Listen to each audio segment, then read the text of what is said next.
কর্তৃক আয়োজিত আজকের রাজার নেতৃত্বে আমাদের রাজা সরকারের নেতৃত্বে সুবিশাল মিছিল আমাদের মাঝে এসে উপস্থিত হয়েছেন। আমরা তাদেরকে করতালি দিয়ে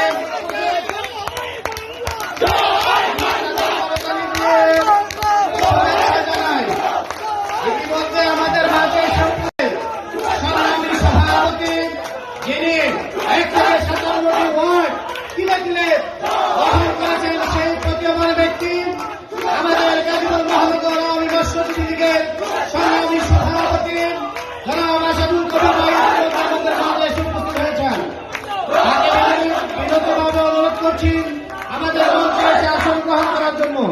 ইতিমধ্যে আমাদের মাঝে এসে উপস্থিত হয়েছেন যিনি এই গাজীপুর মহানগর আওয়ামী রাষ্ট্রপতি লীগকে কাজ করে যাচ্ছেন এবং আওয়ামী রাষ্ট্রপতি লীগকে দিকে দিকে সামনের দিকে অগ্রসর